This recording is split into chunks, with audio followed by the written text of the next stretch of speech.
Aloha, I'm Jessica Lonnie Rich, host of Inspire You and Me. It's an inspirational show where we talk to people who are making a difference. On this week's show, we have the president of the Hawaii Figure Skating Club, Tracy Hoevel, the executive director of River of Life Mission in Honolulu, Bob Marchant, and we're on the road to interview the producer of the Hawaii Bridal Expo, Brad Buckles. And be sure to stay tuned for the Animal Lovers Clip of the Week. We'll have all that and more, and we'll be back right after this. 5914-777. Shoot-a-wah. Who's got the best deals in Vegas around? Who's got the best shoot-a-doo? Call 5914-777 today.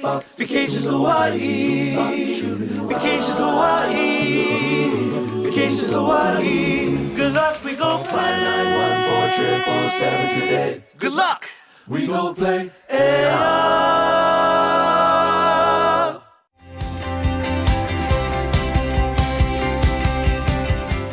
I'm very pleased to have as our special guest on the show, the president of the Hawaii Figure Skating Club, Tracy Hoevel. Aloha, welcome, Tracy. Hi, thank you for having me. Tracy, we live in Hawaii and it's sun and surf, but you were into ice skating. How did you get into it? Well, so my daughter, when she was 8 years old, we transferred to schools from the windward side closer to the ice palace, and I kind of bribed her. She'd always wanted to take skating lessons, and I didn't want to drive over the hill, you know, kind of the inconvenience. So I was like, okay, if you go to the school, you can take skating lessons. So it sold her to go to the school, and ever since then, we live there. That's our second home. So she started just taking regular classes, learn to skate classes, and then we eventually joined the club because she wanted the jacket, because the jacket had all the sparkle on, the bling. Skaters like sparkle and bling. And now she takes classes with the coach 3 to 5 times a week. We would skate more if we could, but limited with other activities in school. Whenever the Winter Olympics are on national television, there seems to be a spike in the interest in figure skating. Do you find that here in Hawaii? I think so. We did notice more kids signed up for our skate schools during the Olympic season, and we do kind of try to piggyback off of that excitement. So yeah, I do agree. We had as a guest on our show Ryan Hogue, the athletic director for Sacred Hearts Academy, and he said that when students are into athletics, you have a discipline. It forces you to really become a better person, and I would think it's the same thing in figure skating. It is. I have to say our skating club is very unique compared to others on the mainland. You hear of the ones on the mainland a lot more competition. You know, yeah. They don't talk to each other. Our girls and boys that are in our club, or even have skates, they have this bond. If one of them falls down, they're there to offer a hand up. They offer encouragement when they're trying to get their axle, or and there's a little bit of competition too, which is good, but it's a healthy competition. There can be tears too after you compete against your best friend, but these girls and boys have a love for each other, and we get that compliment when we traveled to Las Vegas. They were so impressed with the aloha. So we have that special aloha at our rink that we like to share with others. So sportsmanship is a very important part of athletics. It is, and you're, like you said about the discipline, it is too, because you can't just go out there and think you're going to land a double axle or a single axle, which most of the girls. You've got to continually work, and it kind of goes with their schooling too. I notice with my daughter, I tell her when she's struggling at school, think of it as skating. You've got to take that same constant, and put it there, and it has helped her with her grades as well. And figure skating is also a very artistic expression of sports, because when you see someone doing an arabesque or putting your leg up high, called an arabesque, and of course doing those double axles, there's so much artistry involved in that whole process. There is, and you got to have that strong core. Like my daughter's constantly doing sit-ups and trying to stay in shape, because the stronger your body is, easier to get those jumps. And I guess when you bump and hit the ice, it doesn't feel so bad either. Now, you being the president of the Hawaii Figure Skating Club, what inspires you being involved with figure skating? I guess I knew nothing about it. I grew up in Indiana. Yes, I skated on rivers and pond fields, that on the farm, but I knew nothing about skating, and it was exciting. I still am learning. Sometimes I think my daughter did an axel and she did like a double toe loop or something. Like, it all looks the same to me, yay. And the edges on your blade, I think I wanted to be involved because I needed to learn more, because this is my daughter's passion and I wanted to learn about it. But not only that, I got to meet other moms and other skaters, and that's fun too.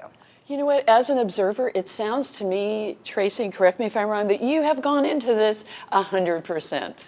I think so. I even took skating lessons and I enjoyed it, and I even passed and I moved up a level, but unfortunately my career ended when I fell and I got a concussion, and the doctor suggested I just sit on the sidelines and watch from now on. Tracy, do you find that figure skating is an analogy for life? Like many of us throughout our journey we call life will fall down at times, but yet we have to pick ourselves up and continue on the rink, so to speak. That's so true. I mean, it's perfect. You fall down, you got to get up. And I think Scott Hamilton had said something about Christy Yamaguchi with one of her Olympic things. Nobody remembers she fell, but so we say, fall like Christy and get up, you know, because you don't know. You don't. What's going to happen? Fall down, get up. It could be wonderful, and you might fall down again, but you got to keep on trucking. Tracy, you're involved in a number of projects in our community, including the Bella Project. Can you tell us a little bit about that? So low income, it's kind of how it first started, is to provide dresses for girls that maybe couldn't quite afford it. But because the Bella Project is so successful here in Hawaii, they can give any girl that's a high school student, all she has to do is bring a high school ID in, and she can pick a dress of her dreams. And they have over 5,000 dresses. They're absolutely beautiful. It's neat. You get a dress, you get an accessory, you get a pair of shoes, you can get a lipstick, and you get your own personal shopper that will help kind of guide you through the process. I think what's wonderful about the Bella Project that you're speaking about, Tracy, is that for a young girl who wants to go to her prom and maybe she doesn't have any money and is so embarrassed to say, I can't go, I can't afford a dress, what your work with Bella Project does is it opens the door of opportunity for these young women, and it's just wonderful. Now, if people want to donate to Project Bella, how can they do that? If you look up the Bella Project on Facebook or social media, they have contacts. And I live on the windward side. I'm happy to pick it up. Tracy, you're the president of the Hawaii Figure Skating Club. You're involved in the Bella Project, Family Promise, Hawaii Autism Foundation, and the Knights of Columbus. How do you do, and you're a mom. How do you do it all? You know, I kind of feel guilty because I did way more before I started working when I was a stay-at-home mom. But these things mean a lot to me. They've touched my heart. And when I went back to work full-time, I wanted to still give back to the community. And I guess one of the things I realized is just because I work full-time and I have to keep my house clean and run my daughter here and there, I can still give back. I just had to find other ways. So some of those ways would be when I go to Mass, I always take a can of food. If we each brought a can of food every time we went to church or Mass, think of our shelves, the food bank shelves would be full.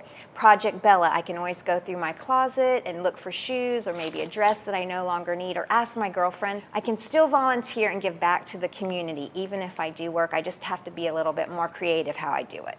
Well, Tracy, thank you so much for being an awesome community volunteer, someone who is truly an inspiration to so many people. I wish you continued success, and God bless you. Thank you, Jessica.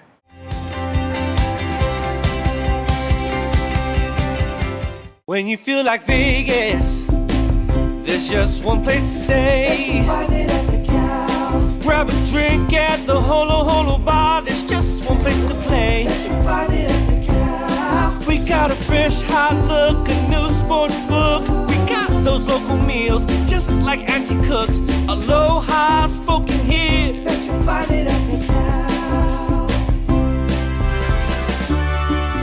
Look now at thecow.com.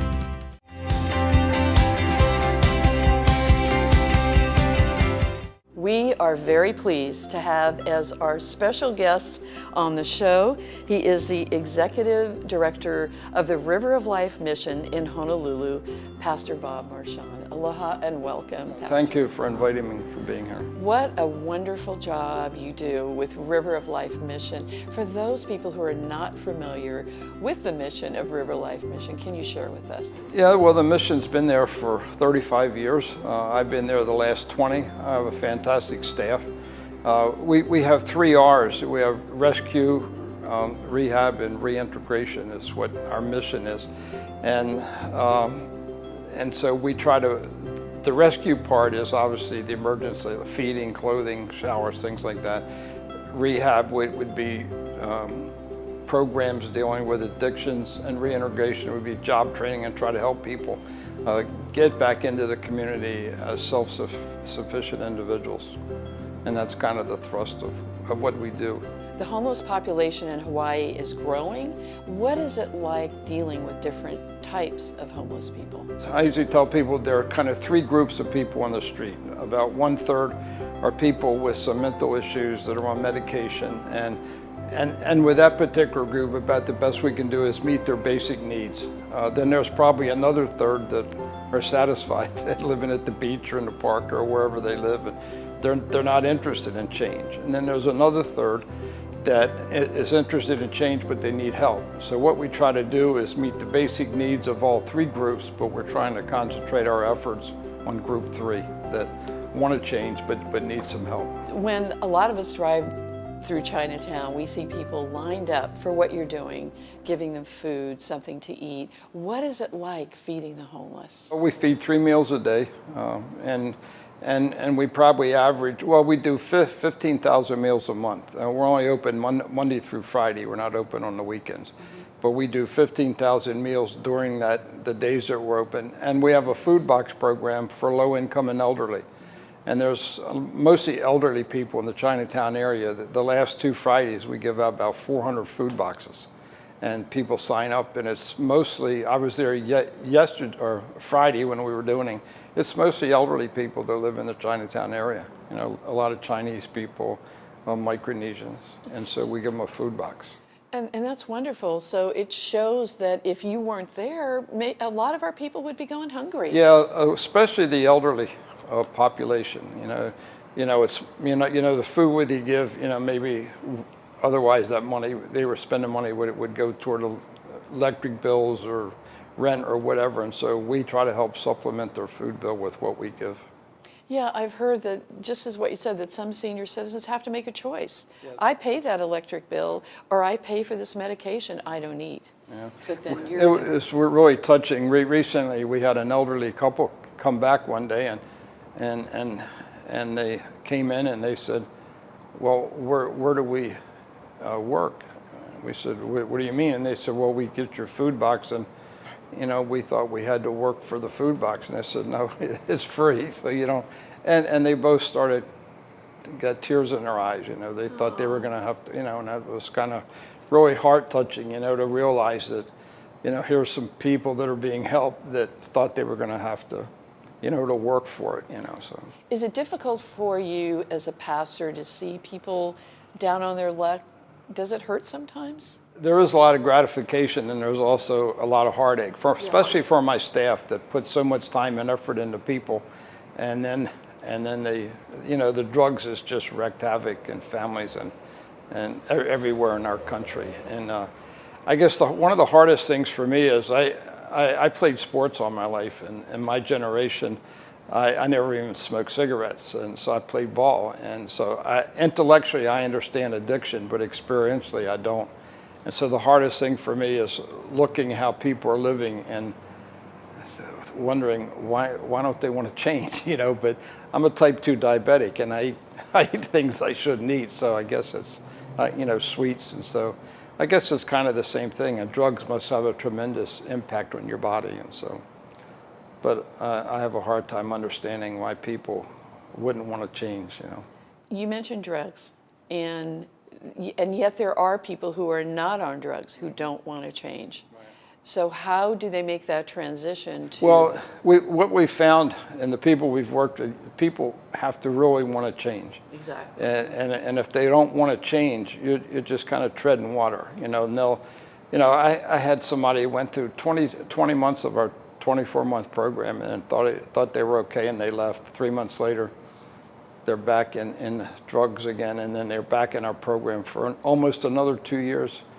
And actually went on my staff, and then one day they left work on a Friday, and for some reason they used, and you know, back to another program somewhere else on the mainland. So You said that it's gratifying work.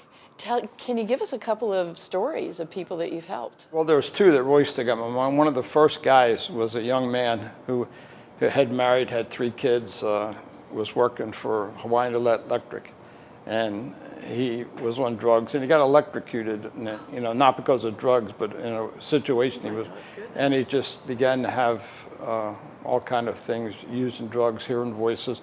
One of my staff ran into him on the street and brought him to the mission to feed him, and he wanted to volunteer, and he was just a really good worker, and he wound up being one of the first people in our program.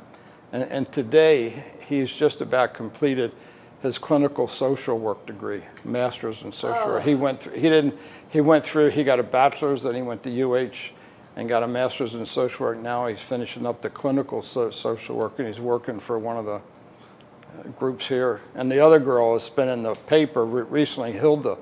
Hilda came to us out of prison about 7 years ago, and she came in my office, and I mean, she just looked terrible. She looked like a female Nick Nolte, that one of those. Oh yeah, one of the wild. Yeah, well, that's what she looked. She looked like his sister. Okay, yeah. And so I asked her, "What can you do?" And she said, "I can't do anything. I'm stupid."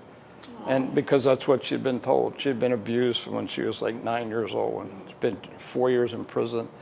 And it took us a year just to get her thinking straight. And then we suggested, "Hey, why don't you take a class at Kapiolani, the culinary program?" I can't, I'm dumb, you know. Yeah.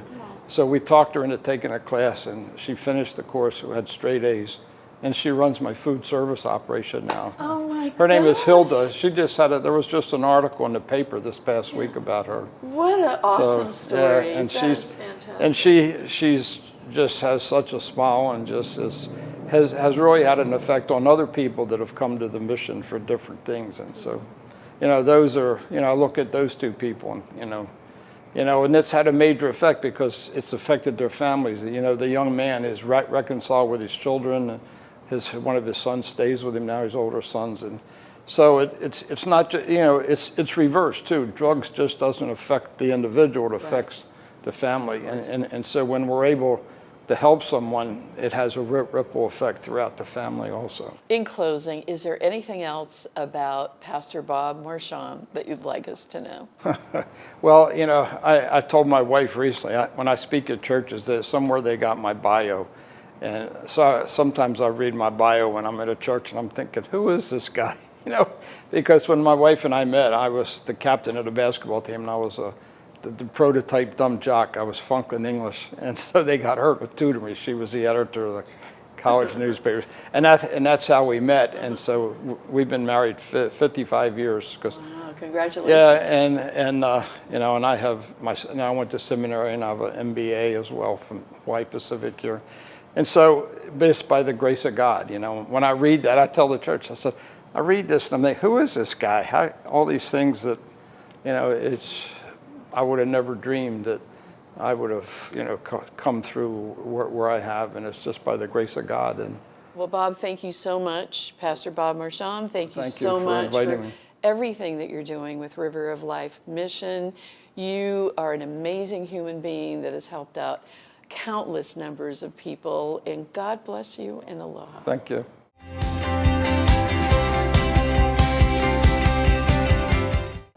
Unique, majestic, inspiring, Hawaii's hidden gem on the windward side. Just a short scenic drive will take you to the most extraordinary location for your wedding day. We specialize in elegant wedding ceremonies and receptions and off-premise catering, delectable cuisine, stunning panoramic views, and excellence in first-class service. Let Ko'olau Ballrooms and Conference Center make your special day a memory of a lifetime.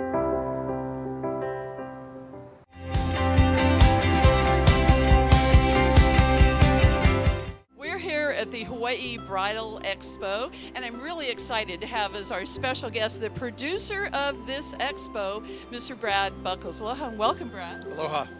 What is the Hawaii Bridal Expo? The Hawaii Bridal Expo is the biggest wedding event in the state that allows brides to come in and plan their weddings, window shop, plan their anniversaries. If you've gotten married before and just never had the reception that you wanted, this is your chance to come down and plan that big day. What inspires you to put together a big event like this? It must take a lot of energy and time and stress. Stress, yeah, a little bit. We work on it up to 5 years in advance, so we're always working into the future. We have a lot of good relationships here in Hawaii, which allow a lot of favors to be pulled at the right time. Let's put it that way. Hawaii is a state of relationships and friendships, and we've been able to establish that. So when it comes showtime, we get the best of the best down here at the Blaisdell. Now, Hawaii is a very attractive place to come for a wedding. Don't you agree? Oh yeah, Hawaii certainly doesn't hurt with its landscape and its friendliness. Everybody wants to get married in Hawaii. Now, we've been seeing some trends in weddings, people jumping out of airplanes, getting married underwater. Are you also seeing this? Yeah, about 10 years ago, some of that original personality is starting to come through, as they call it. And people want to do something different from their mom or their girlfriend. And the underwater photography, the jumping out of planes, hot air balloons, things like that became very popular. Right now we're seeing the trend kind of go back to classic. So you're going to see a lot more, like you noticed the Tesla company that was here, and just beautiful black cars. We're just going back to the classics. The dresses are getting very similar in that they're going back to a simple classic look. Great lines, things that you've seen before, but a little bit different twist, a little bit more see-through, a little bit higher on the thigh, a lot more back coming through. But the fabric and the cuts are very similar. They're very classic. You mentioned simple. In my mind, immediately popped Meghan Markle and just the simplicity and the elegance that we're seeing. Yeah, I've followed a lot of that kind of stuff, and during those moments as we've had in the world, I'm inspired by that to bring it to Hawaii and bring it to the show. So when you bring up things like that, I'm always paying attention. Well, Brad, thank you so much. Is there any other thing that you'd like us to know about the Bridal Expo and yourself? What makes you tick? Oh, there's a lot of things that make me tick.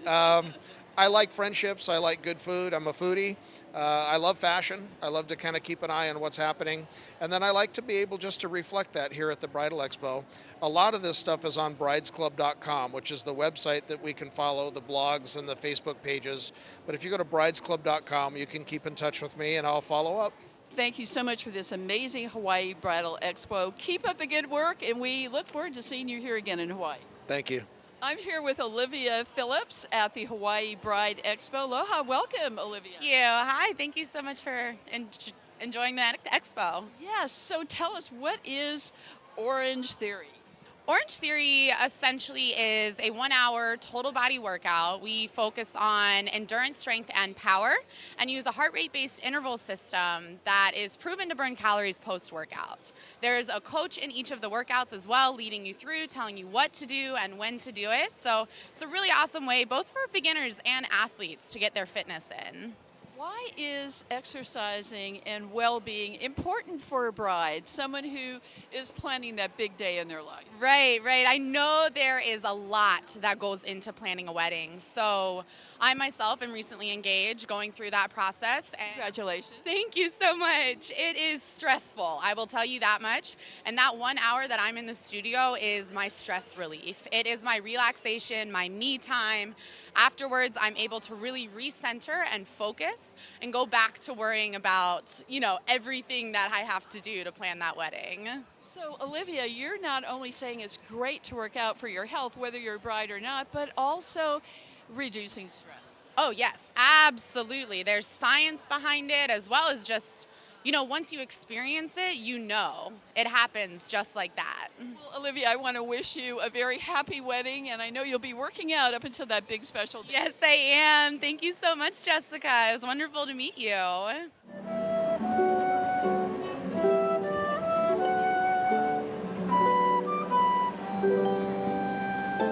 We're here with Aileen Kawakami with Flute and Harpe. Aloha, welcome, Aileen. Hi.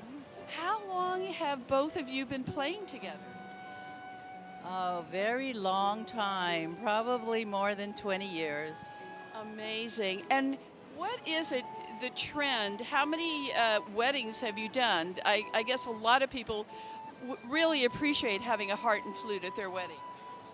Well, we enjoy being part of the wedding because we're live music and we create an ambiance of, romanticism. Do you see young people, are they also interested in the harp? I know that there's a lot of rock music, a lot of DJs. Do you get also a lot of young people who are interested in your music? It's getting harder to promote flute and harp because it's not as well known, but we do provide something live, and that's what we want to promote. Well, Aileen, I want to thank both of you so much for the wonderful music that you're playing and bringing so much joy on the happiest day of many people's lives. Thank you so much. Thank you.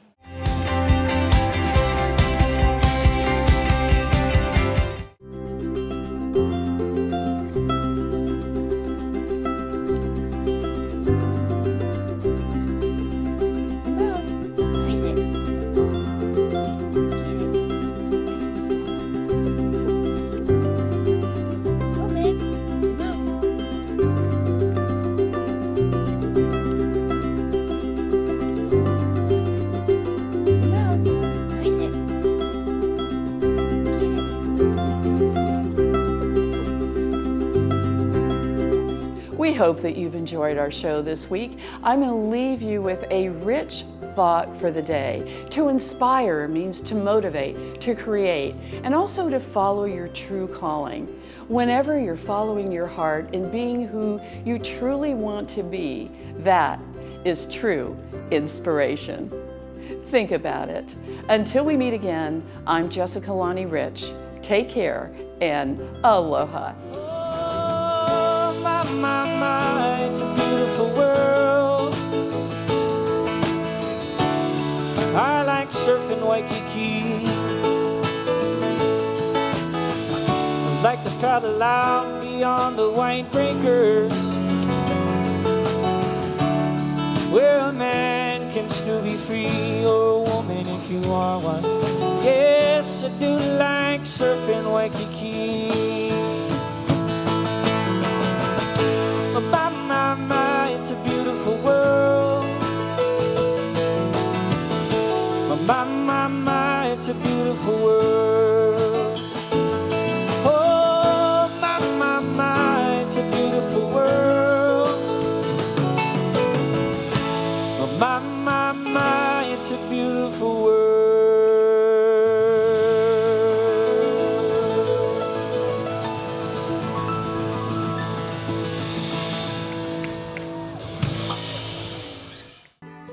The hardest thing in life is letting go of a loved one. Finding the right provider can be essential in your time of need. Celebrate your loved one with Ballard Family Mortuaries. We offer a full range of cremation and burial services on Oahu, Maui, Hilo, and Kona, with professional guidance and specialized attention you can trust at the most affordable cost. Call us today for a free consultation on funeral service options available to you and your family. Ballard Family Mortuary Group, serving Hawaii since 1997.